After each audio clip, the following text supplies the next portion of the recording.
جب میں لڑکیوں کے پاس موبائل فون دیکھتی تو حسرت کرتی کہ کاش میرے پاس بھی فون ہو۔ اس مقصد کے لیے میں نے اپنے جیب خرچ سے رقم بھی جمع کی، مگر نہ لے سکی کہ امی اور ابو نے اجازت نہیں دی۔ 1 سال بعد جب میں نے 8ویں جماعت اعزازی نمبروں سے پاس کر لی تو والد صاحب نے پوچھا، بولو نینی تم کو کیا تحفہ چاہیے؟ میں نے فوراً کہا، ابو جان مجھ کو موبائل فون لے دیجیے۔ وہ ایک بار سوچ میں پڑ گئے، لیکن پھر میرے شوق کو دیکھتے ہوئے انہوں نے میری خواہش پوری کر دی اور مجھے موبائل لے کر دیا تاکہ میں اپنی سہیلیوں سے بات کر سکوں۔ بہت خوش تھی چونکہ یہ چیز میری پسند تھی۔ اس تحفے کو پا کر گویا میں ہواؤں میں اڑ رہی تھی۔ انہی دنوں اسکول میں گرمیوں کی چھٹیاں ہو گئی، تبھی ہم سب نے پھپھو کے گھر جانے کا پروگرام بنایا۔ ہم پہلی بار جا رہے تھے کیونکہ اس سے پہلے ہمارا کوئی خاص آنا جانا نہیں تھا۔ امی، ابو، چھوٹی بہن اور میں کراچی پہنچے۔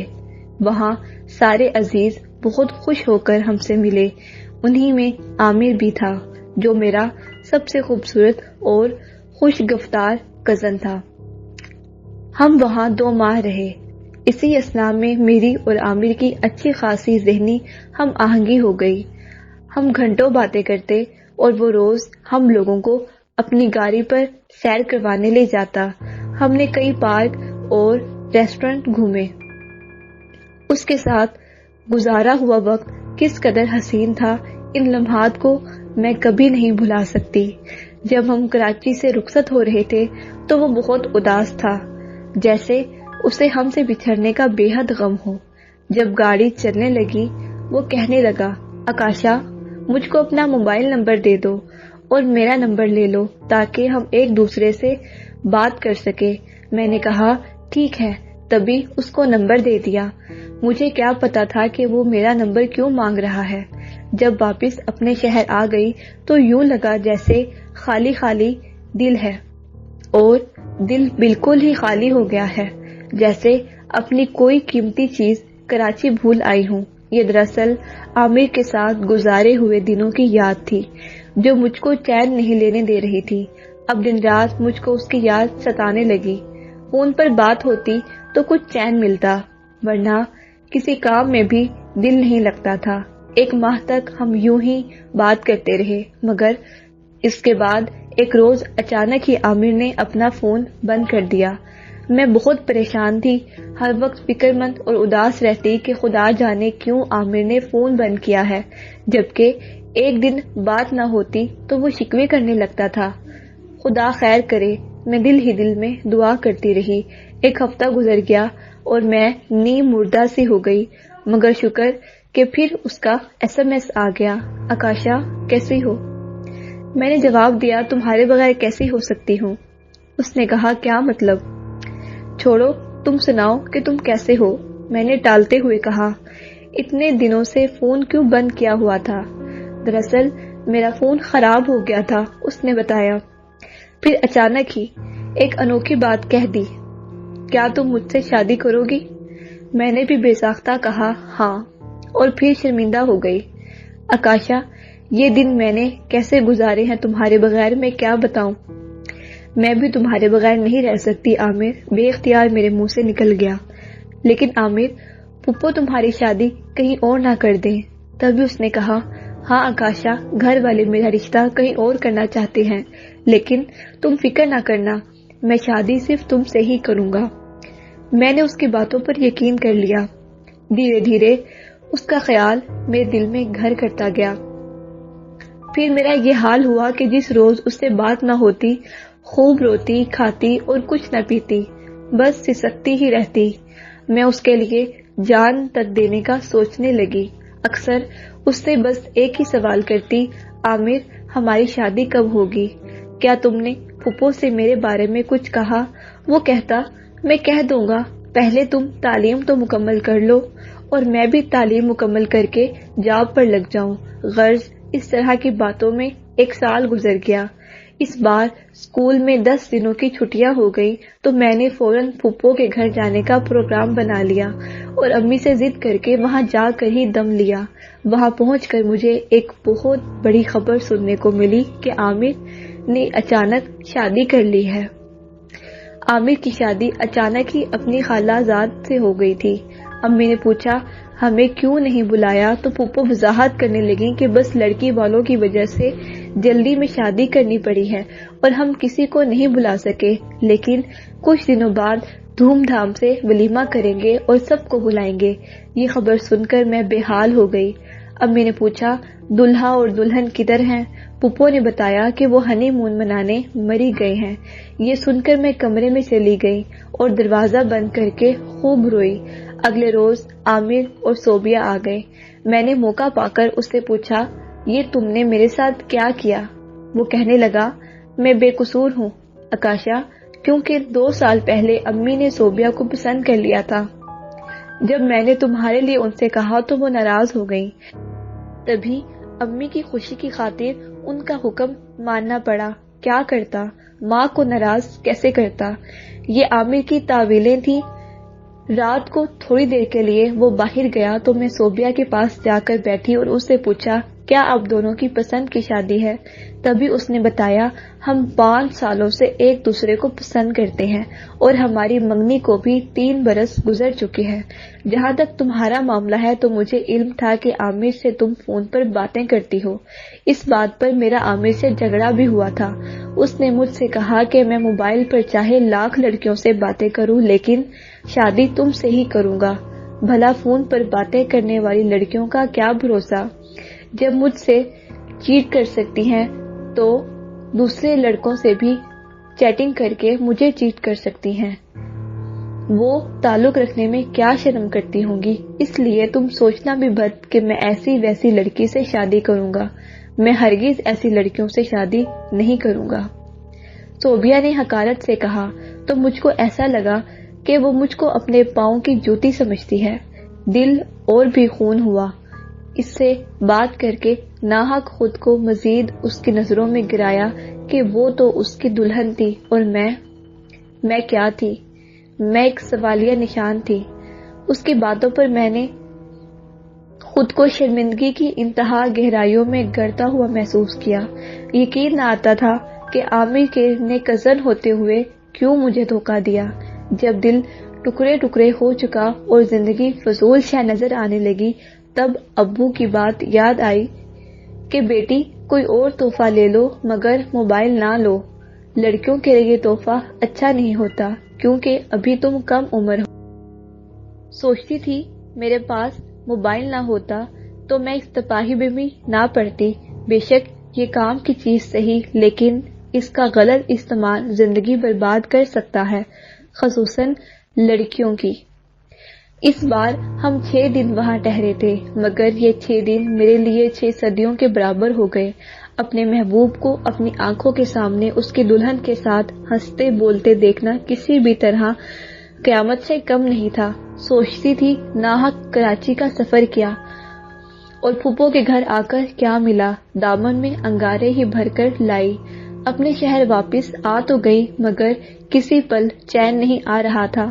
بار بار موبائل اٹھاتی تھی اور نمبر ملائے بغیر واپس رکھ دیتی تھی۔ انگلیوں کو عامر کا نمبر ملانے کی عادت جو پڑ گئی تھی، مگر اس بے وفا نے تو ایک بار بھی پلٹ کر فون نہ کیا کہ تم کیسی ہو اور کس حال میں ہو۔ جو کسی سے پیار نہیں کرتے وہ اس کا خیال بھی نہیں کرتے۔ وہ صوبیہ کے ساتھ اپنی نئی زندگی کی خوشیوں میں مگن تھا کیونکہ اس کی بیوی اس کی پسند بھی تھی۔ میرے ساتھ فون پر باتیں محض دل لگی اور وقت گزاری تھا۔ یہ نہیں سوچا کہ اس کی دل لگی کسی کی جان بھی لے سکتی ہے۔ جس شخص سے دھوکے کی توقع نہ تھی اس نے دھوکہ دے دیا۔ اب تک دوستی کے لفظ سے بھی مجھے خوف کبھی محسوس نہیں ہوا مگر اب مجھے دوستی کے لفظ سے خوف محسوس ہونے لگا۔ جب دل کی ایسی کیفیت ہو تو انسان کو اس وقت سب سے زیادہ دوست کی ہی ضرورت ہوتی ہے، مگر میں نے دوستی سے احتیاط برتی۔ پھر بھی ایک لڑکی سے دوستی ہو گئی جس کا نام بانو تھا اور وہ ہمارے برابر والے مکان میں آ کر حال ہی میں سکونت پذیر ہوئی تھی۔ وہ مکان عرصے سے خالی پڑا تھا۔ پہلے یہ لوگ گاؤں میں رہا کرتے تھے مگر پنڈی آنا جانا رہتا تھا۔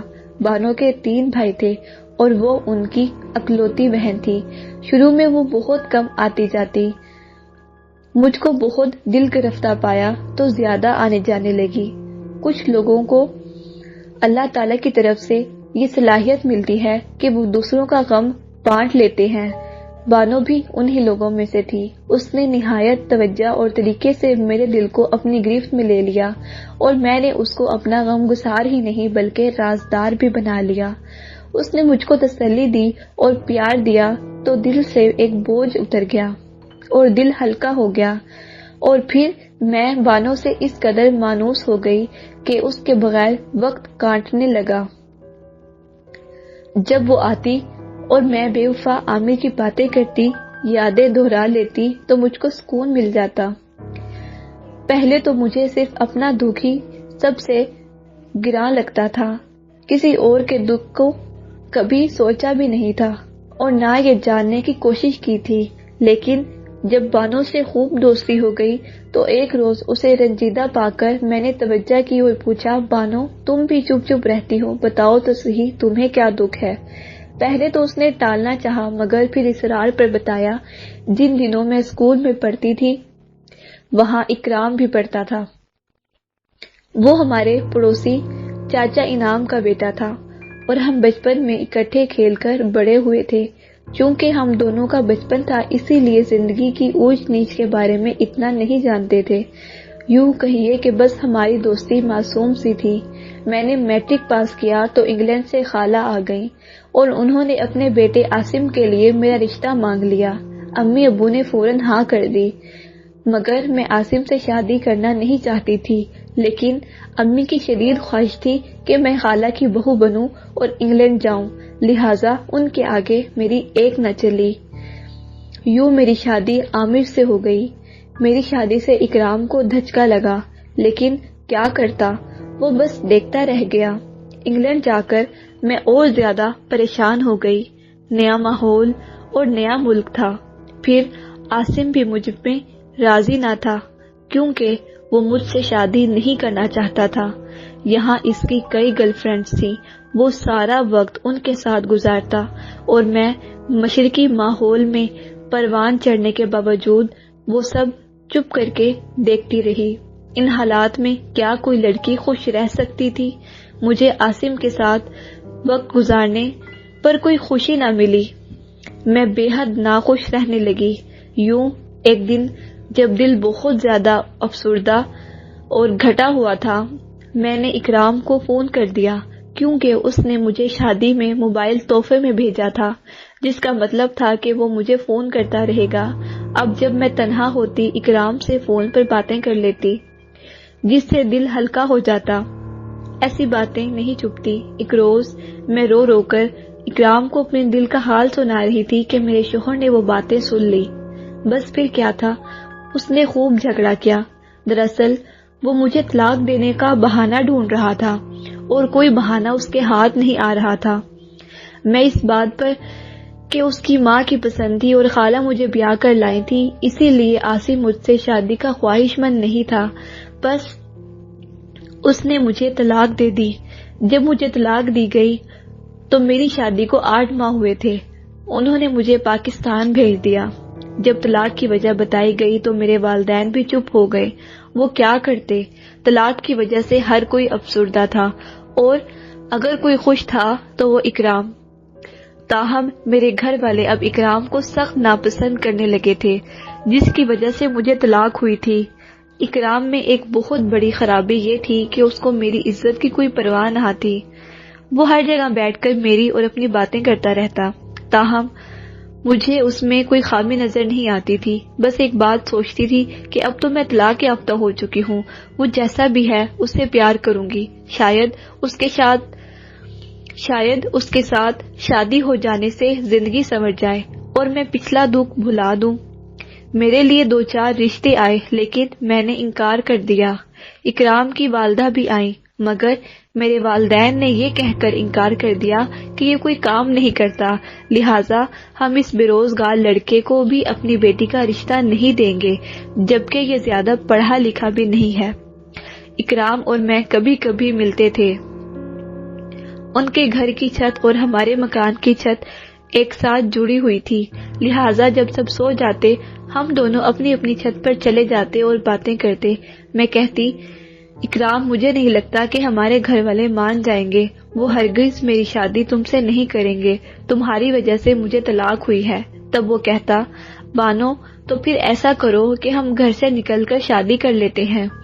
آخرکار والدین نے اکرام کے گھر سے دوری کی خاطر وہ گھر بیچ دیا اور ہم لوگ یہاں آ گئے۔